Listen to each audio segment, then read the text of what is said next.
Hello les gars, aujourd'hui nouvelle vidéo face cam comme ça, vous et moi en face. On va parler de mes études aujourd'hui. Je vais faire cette vidéo juste pour aider les gens qui savent pas trop quoi faire dans leurs études, etc. Moi je parle de mon expérience. La vidéo va se dérouler en plusieurs parties. Donc, en fait j'ai fait de façon chronologique donc mon parcours, ensuite les vœux que j'ai mis sur Parcoursup de janvier à mars. Ensuite je vais vous dire du coup les concours que j'ai passés en avril. Ensuite mes résultats d'admissibilité. Ensuite mes oraux. Les résultats de Parcoursup le 1er juin. Et à la fin je vais vous parler du coup de où j'en suis actuellement avec mes études, où je suis, qu'est-ce que je fais, etc. Même si c'était dans le titre. Et les clichés qu'on peut avoir sur ces études, parce qu'il y a beaucoup de clichés sur mes études et qui sont pas forcément vrais. Donc écoutez, on va répondre à tout ça, j'espère que la vidéo vous plaira. Et puis c'est parti, go! Mon parcours au lycée. Alors moi j'étais en général, j'étais dans un lycée public. Première, quand on fait choix en seconde, moi mon choix était très vite fait, je prenais les spé qui amenaient aux écoles de commerce, des choses dans le commerce parce que ça m'intéressait. Donc en seconde j'ai choisi de prendre les spé pour la première mathématiques, SES et géopolitique. En fait, mes spé que j'ai choisi en première se sont faits sur le fait qu'en seconde j'avais des facilités dans ces matières et ça me plaisait, donc je trouve qu'il faut vraiment se spécialiser là où on est fort et là où on aime tout simplement. J'ai enlevé la géopo et en terminale j'ai gardé l'aspect maths et SES, donc c'est vraiment un parcours qui amène vraiment pour les prépas ECG, pour tout ce qui est école de commerce, etc. Du coup, il y a eu les épreuves en mars, donc hyper contente, j'avais vraiment taffé de ouf, hyper contente de mes épreuves en mars. Et pour vous dire un peu les notes que j'ai eues, pour vous montrer que le travail il paye, c'est important de travailler surtout en maths, je dirais, parce que c'est vraiment la répétition qui fait le truc. En maths, j'ai jamais dépassé les 11 de moyenne et j'ai eu 17 au bac. Et en SES, j'ai eu 14. Donc voilà, j'étais hyper contente de mes résultats parce que QFC ça fait plaisir. Et pour mes notes de bac, du coup, j'ai eu la mention bien. Et bon, j'ai eu 12 en philo, 12 au grand oral. Et après, les notes, vous savez, juste en français, j'ai eu 10 et 18. Voilà, mais pour vous repérer un peu, du coup, j'ai eu mention bien avec genre 14,80, un truc comme ça de moyenne. Sur le parcours au lycée, c'est hyper important de faire des activités, de développer des trucs. En fait, c'est hyper important de mettre tout plein de choses sur Parcoursup genre les voyages scolaires, les voyages linguistiques que vous avez pu faire, si vous travaillez à côté, si vous faites du sport, si vous avez fait des assos différentes. Enfin voilà, il faut vraiment tout mettre. Ça peut aider pour certaines formations, tout simplement. Des vœux que j'ai mis sur Parcoursup en mars. Donc il faut savoir que j'ai vraiment mis tout type de vœux. Donc j'avais mis des prépas, donc moi j'avais mis des prépas, donc une prépa dans ma ville, et j'avais mis des prépas à Lyon. Donc j'avais mis Sainte-Marie, le parc, enfin j'avais vraiment mis toutes les prépas de Lyon, je crois. J'avais mis aussi des licences, donc dans ma ville il y a des licences, donc j'avais mis licence éco-gestion, j'avais mis licence de droit aussi je crois. J'avais mis du coup une double licence du coup éco-droit parce qu'elle m'intéressait bien. Si j'avais pas mes écoles de commerce, elle m'intéressait beaucoup parce que du coup tu faisais du droit et de l'éco tout simplement. J'avais mis aussi les IUT, donc j'avais mis GEA, j'avais mis Annecy, enfin j'avais mis toute ma région un peu. Et j'avais mis aussi un IAE parce que l'IAE c'est l'école de commerce mais à la fac, enfin c'est gratuit. J'avais mis l'IAE de Lyon parce qu'apparemment elle est très bien, voilà. Et bien sûr, du coup sur Parcoursup aussi j'ai mis le concours Access et le concours Sésame qui sont payants, bien sûr. Sinon c'était pas drôle. Mais on va du coup en venir sur mes concours que j'ai passés en avril. Donc moi c'était pendant ma première semaine de vacances en avril. Donc comme je vous ai dit, j'ai passé les concours Access et Sésame. Donc il faut savoir que c'est des concours qui ont un coût. Franchement, pour les deux concours, j'ai payé 500 balles, je crois, donc ce qui est très très cher. Les épreuves, donc moi du coup, comme j'ai passé les deux concours, j'avais 2 jours de concours, donc 2 fois plus de choses à réviser. Il faut savoir que le concours Access est beaucoup plus compliqué que le concours Sésame. Le concours Access, j'ai révisé à partir des vacances de décembre pour le mois d'avril. Donc dans le concours Access, il y a des maths, donc des maths sur le programme de termes, clairement. Il y a une synthèse à faire et il y a de l'anglais. L'anglais, horrible. Horrible. Voilà, moi j'avais fait pendant les vacances de Noël une semaine de préparation. C'était une prépa pour le concours Access avec Academia. J'avoue qu'elle m'a servi pour les oraux. elle m'a énormément servi pour les oraux, mais pour l'écrit ça a pas eu tellement de résultats, donc peut-être que ça m'a servi à performer, mais pour les résultats que j'ai eu, je suis grave déçue d'avoir payé 1200 balles dans une prépa, tout simplement. Et pour le concours Sésame, donc là c'est plus simple, entre guillemets, enfin, moi je trouvais plus simple, mais la synthèse c'est des QCM. Pour les maths c'est du raisonnement logique, donc vraiment le raisonnement logique de Sésame c'est tout sauf logique, c'est incompréhensible le truc clairement. Mais bon, on fait avec, et il y a aussi de l'espagnol, de l'anglais et de la culture générale. Il faut savoir aussi, je tiens à préciser que le concours Access c'est à point négatif, tandis que le concours Sésame c'est pas à point négatif, donc tu peux noter tout ce que tu veux, si c'est faux c'est pas grave, tandis que Access, si t'as faux tu perds des points quoi, donc c'était pas ouf.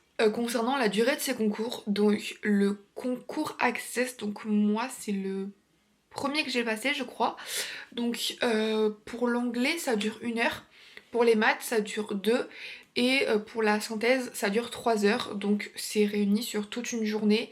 Tu fais de chez toi du coup sur un ordinateur, ta chambre, enfin là où tu le fais, ça doit être vraiment vide, il doit y rien avoir au mur, rien autour. Moi j'avais tout débarrassé ma chambre, enfin c'était un truc de ouf. Le concours Sésame, c'est une journée aussi. Et là, l'anglais et l'espagnol sont réunis, donc c'est 1 heure les deux, donc c'est 30 et 30 minutes. Ensuite, t'as raisonnement logique, je crois que ça c'est 1 heure. Après, la culture G, je crois que c'était même pas 1 heure. La synthèse, je crois que c'était 2 heures, un truc comme ça. Après, il faut se renseigner plus en détail, mais c'est ce qui était dans mes souvenirs, quoi. Et il faut savoir que le concours Access, du coup, il donnait ses résultats, donc pile limite une semaine après. Et c'était quand je revenais de Lisbonne. J'ai eu mes résultats à l'aéroport de Lisbonne, pour vous dire. J'étais en pleurs dans l'aéroport de Lisbonne. Voilà. J'ai été admissible à l'ESCA et à l'ESDES. Et pour Sésame, par contre, là j'ai été admissible de partout dans tout ce que j'ai demandé. Donc moi j'ai demandé que les PGE. Donc j'avais pas demandé le BBA, à l'EM Lyon, à l'ESSEC, etc. Attention, il est hyper important, dès qu'on a les résultats, de prendre directement nos jours d'oraux, nos horaires et le campus qu'on veut aller. Parce qu'en tout cas, moi, par exemple, à l'ESCA, je suis inscrite à l'ESCA Lyon. Et pour vous donner un exemple, je me suis inscrite 5 minutes après qu'il y ait les résultats qui soient tombés. Il y avait déjà plus de place à Paris. Donc moi, j'allais pas aller à Paris parce que j'en ai un à Lyon. Mais pour vous dire, il faut vraiment prendre les créneaux hyper vite parce qu'après, il n'y a plus de place. Ou alors, tu ne peux plus aller dans le campus que tu veux. T'as des frais en plus, etc. Donc c'est pas cool. Ensuite, je vais vous parler des euros. Donc j'ai fait un mini tour de France. J'ai fait vraiment toute la côte est de la France. Moi, j'ai pas passé les euros dans toutes les écoles, mais je m'étais inscrite à l'ESCA, l'ESDES, ESCE, EMLV et EM Normandie. Je suis finalement pas allée passer les euros à l'ESCA. Hyper important. Vraiment, je file avec ça directement. C'est hyper important de faire les portes ouvertes pour voir le mood de l'école. Genre comment on se sent dans l'école. Moi j'avais fait les portes ouvertes de l'ESDES en décembre et de l'ESCA parce que c'était à Lyon. J'avais pas pu monter à Paris pour l'ISEG, pour le MLV, le Normandie, etc. Mais j'avais fait ces deux écoles et j'avais en fait vraiment, j'avais un de mes rêves, c'est de rentrer à l'ESCA. Et en fait, je me suis rendu compte que pas du tout, l'ambiance de l'école me plaisait pas du tout, que je me sentais pas hyper bien, même si le campus de l'ESCA Lyon, c'est une pépite le truc, c'est une pépite, on dirait un campus américain et tout. Il est magnifique, il est à côté de Perrache en plus, donc c'est pas hyper loin, enfin il est plutôt bien placé, mais j'ai pas aimé le mood de l'école, donc directement je me suis dit, même si je suis prise, j'ai pas envie d'y aller, etc. Enfin bref. Et du coup c'est pour ça que je suis pas allée aux oraux, parce que ça me saoulait d'y aller pour rien. Du coup je suis juste allée aux oraux de l'ESDES, puisque l'ESDES et de l'ESCE, l'ESCE j'avais pas fait de portes ouvertes, mais c'était une école qui m'intéressait, très ouverte sur l'international, etc. Et l'ESDES parce que j'avais trop kiffé le campus. Le campus, il est dans l'université catholique de Lyon, donc il est magnifique. C'est une toute petite école, il y a 20 personnes par classe, tout. Enfin, j'avais trop kiffé cette école. Du coup, j'étais allée aux oraux.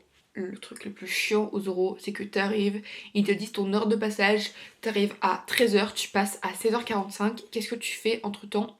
Bah, tu ne fais rien. Mais pour le concours Access, les écoles t'envoient des thèmes en anglais, donc je crois qu'il y en avait 6 pour moi, tu dois préparer ces thèmes. Et ensuite tu dois faire un petit exposé dessus et tout. J'ai fait les oraux de l'EM Normandie, donc à Clichy, et j'ai fait les oraux de l'EMLV à la Défense. Il faut savoir que pour l'EM Normandie et l'EMLV, c'était des oraux d'anglais et motivation. À l'EM Normandie, les entretiens en anglais, ils te les font passer de chez toi, à parler à l'ordinateur, et tu passes juste les entretiens de motivation. Et à l'EMLV, donc tu étudies un texte, résultat de Parcoursup le 1er juin. Ça peut être hyper stressant, hyper horrible en fait. Mais moi heureusement je l'ai pas vécu. Sur mes vœux Parcoursup j'en avais fait pas mal. Et du coup j'ai été prise de partout. Sauf les choses où je suis pas allée, où j'ai pas été prise, donc l'IESEG, l'ESCA, bah du coup c'était refusé sur tous les campus. Et le seul endroit où j'ai été refusée, c'est une prépa à Lyon. J'avais été refusée aussi à Dauphine dans la licence sciences des organisations dans le 16e à Paris. Donc ça j'étais pratiquement sûre parce que pour être à Dauphine faut être un génie, clairement, faut le dire. En liste d'attente à l'EM Normandie à Paris, mais j'avais été prise à Caen. Donc voilà, j'avais été prise de partout. Mais là après il faut faire un choix parce que tu dois faire un choix dans les 4 jours. Donc c'est hyper compliqué, hyper stressant parce que tu te dis ouais je vais aller où. Déjà pour libérer la place aux gens, j'avais annulé ma place sur toutes les prépas que je voulais pas partout. J'avais annulé les licences que je voulais pas aussi, les IUT j'avais annulé. IAE à Lyon, j'avais annulé aussi pour laisser de la place aux gens parce que c'est hyper stressant pour ceux qui sont en liste d'attente. Et du coup après moi il fallait que je fasse un choix. Il fallait que je fasse un choix entre l'ESDES, l'EMLV ou l'EM Normandie à Caen. Et ma double licence chez moi parce qu'elle m'intéressait beaucoup.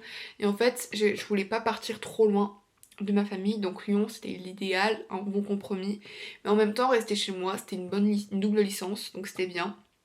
Mais en même temps, le Normandie à Caen, je voulais y aller. Sauf que c'était très loin, parce qu'il faut que je monte à Paris, et après que je change pour monter en Normandie. Et Paris, c'était le bon compromis, parce que c'était une très bonne école, et enfin, c'est facile de rentrer le week-end, vous voyez. Du coup, au début, je m'étais dit, ouais, je vais aller à Caen. Je vais aller à Caen, parce qu'au moins ça me fera sortir de ma zone de confort. C'est une très bonne école, au pire, je peux revenir sur Paris après et tout. Bah finalement je suis partie à Paris. Je suis à l'EMLV maintenant, je suis très contente. J'aime beaucoup Paris, même si c'est hyper stressant. Donc c'était le compromis géographique, vraiment le compromis du classement, etc. Parce que l'ESDES c'est très bien, pas trop loin de chez moi, mais elle est classée en bas, tandis que nous on est en haut, vous voyez. Donc bon, on a bientôt fini les gars. On va passer sur la partie où j'en suis actuellement. Donc comme je vous l'ai dit, je suis à l'EMLV, donc École de Management Léonard de Vinci. Donc c'est à la Défense et ça regroupe 3 écoles, donc c'est un pôle universitaire en fait, ça regroupe une école d'ingénieur, donc l'ESIL, une école de commerce, du coup la mienne, et une école de digital qui s'appelle EIM, un truc comme ça je crois, enfin on les voit jamais ces gens, clairement. Pourquoi j'ai choisi d'aller en école de commerce post-bac et non en prépa? Parce que du coup comme j'avais été acceptée en prépa, j'avais le profil parfait et tout. Mais sauf que j'avais trop peur de la pression en prépa. Le truc qui m'a poussée à ne pas aller en prépa, c'est qu'aujourd'hui, on peut accéder à des écoles de commerce post-bac qui sont mieux que les écoles de commerce post-prépa qu'on peut avoir. Aussi, j'avais énormément galéré en maths, en terminale, en première, et j'avais pas de facilité, et j'ai jamais eu une matière où j'étais hyper forte. Genre, je me débrouillais pas trop mal dans toutes les matières. Donc le problème en prépa, c'est que j'avais rien pour me démarquer. Moi, je vais vous parler de mon avis encore une fois sur mon école, mais je vais vous dire les avantages qu'il y a d'aller dans mon école. Ça fait un peu de la pub, mais il y a des avantages et des inconvénients, comme dans tous les trucs. Mais je trouve que dans mon école, il y a pas mal d'avantages. Enfin, c'est pareil dans toutes les écoles de commerce, je vais vous dire. Mais par rapport à la fac, en tout cas, il y a beaucoup plus de points positifs. Enfin, moi j'ai trouvé parce que à la fac, je sais pas si j'aurais pu tenir parce que t'es vraiment pas suivi. Tandis que là, vous voyez, on est des petites classes, enfin des petites classes, c'est très relatif parce qu'on est 40 par classe, mais on est quand même suivi, on a du contrôle continu qui aide énormément pour les partiels. Enfin, moi j'aime beaucoup ça. Plus professionnalisant, on fait des choses qui sont plus concrètes. On apprend à être sur LinkedIn, on apprend à faire notre CV, à demander des stages, on a beaucoup de stages aussi. Comme par exemple, enfin, je vous dis par exemple, en première année, j'ai un stage de 2 mois minimum à faire. Aussi dans une école de commerce, enfin, on paye le prix, mais on paye le réseau, il y a des activités qui sont organisées, il y a les assos, je suis pas dans une assos, mais j'aimerais bien m'inscrire dans la sauce Poltech, c'est la sauce vidéo photo de mon école, j'avais pas pu le faire en septembre, donc là je vais m'inscrire. L'autre avantage que j'ai marqué aussi, qui est pas des moindres, c'est que quand tu t'inscris en PGE comme moi, donc programme grande école, t'es là pour 5 ans. Tu sais que t'es dans l'école pour 5 ans, tu peux faire de l'alternance ou non, tu fais des stages à l'international. Vraiment c'est ça qui m'a plu parce que t'es pas obligé de passer par la plateforme qui est équivalente à Parcoursup qui s'appelle Mon Master, t'as pas de stress, tu sais pas où tu vas aller. Moi je sais que je reste 5 ans sur Paris, 5 ans à l'EMLV et je bouge pas quoi. La seule incertitude que j'ai sur mon cursus, c'est que en troisième année, je pars à l'étranger 1 an, donc 6 mois en échange universitaire et 6 mois en stage à l'étranger. Et je sais juste pas où je vais aller en échange universitaire, même si j'ai des destinations que j'aimerais aller, mais que potentiellement je ne pourrais pas avoir à cause de mon niveau d'anglais. Enfin ça c'est tout sera remis en cause par le TOEFL en fait, tout simplement. Parce que je suis contente d'être dans mon école. Franchement, ça a été compliqué au premier semestre. Jusqu'à novembre, ça a été hyper compliqué. Enfin, jusqu'à début décembre en fait. Ça a été hyper compliqué parce que du coup, il y a eu l'éloignement de ma famille et moi, je passe de ma petite ville en campagne à Paris. Ça change d'environnement en fait. J'étais seule. Et puis en école de commerce, on n'a pas beaucoup de cours. Je vais pas vous mentir, on n'a pas beaucoup de cours. On n'a pas beaucoup de choses à faire. Donc il faut se trouver des activités à côté. Et du coup à Paris, comme je venais d'arriver, j'étais un peu seule, enfin je me sentais hyper seule. Et du coup je m'étais beaucoup remise en question, est-ce que ça me plaît. Et moi je m'étais dit, je vais rentrer, j'arrête mon école et je vais rentrer. Ça me saoule, on fait rien. Et en fait je me rends compte maintenant que il faut un moment d'adaptation en fait, tout simplement. Je me rends compte vraiment que quand t'es en école de commerce post-bac, et ça je pense que c'est dans toutes les écoles de commerce, même post-prépa, il faut que tu fasses des activités à côté, sinon tu t'emmerdes, genre vraiment. Et on a du travail quand même, je vais pas vous mentir, mais il faut que tu fasses des activités à côté, que tu développes des projets. Donc moi je développe ce projet-là de YouTube, de mes réseaux, parce que j'adore le montage, etc. L'école de commerce post-bac, c'est vraiment pour te laisser le temps de réaliser des projets, de faire des assos, de faire des rencontres pour ton réseau en fait, tout simplement. On parlait des clichés qu'il y a en école de commerce parce qu'il y en a des listes entières. Voilà. Premier cliché qu'on entend de partout. Est-ce qu'il y a que des riches en école de commerce? C'est absolument faux. Absolument faux. Il y a beaucoup de gens qui touchent des bourses. Il faut savoir en école de commerce, en tout cas dans la mienne, peut-être pas dans les autres, mais dans la mienne, il y a beaucoup de gens qui touchent des bourses. Il y a aussi beaucoup de gens qui travaillent parce qu'on a le temps et ça coûte cher les études. Certes, il y a des riches, mais c'est des gens, il y a beaucoup de gens normaux qui veulent juste faire ce type d'études et que ça coûte cher et donc on travaille, enfin voilà. Est-ce qu'on ne fait rien? Oui et non. Il faut savoir que pour les partiels, il faut bosser, hein. Si tu ne bosses pas, tu n'as pas de résultat, clairement. Pour les partiels, vous avez vu dans mes vidéos de toute façon, mais pour les partiels, il faut travailler, sinon tu n'y arrives pas. En marketing, il y a plein de choses à apprendre. En droit aussi. Enfin, il y a toujours des choses à faire et faut les faire sinon tu n'arriveras à rien. Donc dire qu'il n'y a pas de travail c'est faux entre guillemets. Est-ce qu'on ne fait que la fête? Il y en a qui font la fête, il y en a qui ne font pas. Regardez, moi je n'ai jamais été aux soirées de l'école. Donc ça c'est aussi un cliché qui me faisait peur, j'avoue, parce que je suis pas une personne qui sort énormément.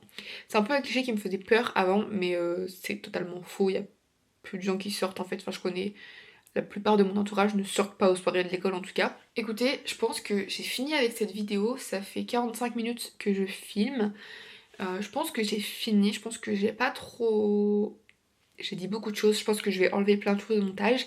Mais écoutez, si vous avez des questions, n'hésitez pas à me les demander en commentaire ou même à venir me rejoindre sur Instagram ou sur TikTok. Donc je mettrai mes réseaux en barre d'infos.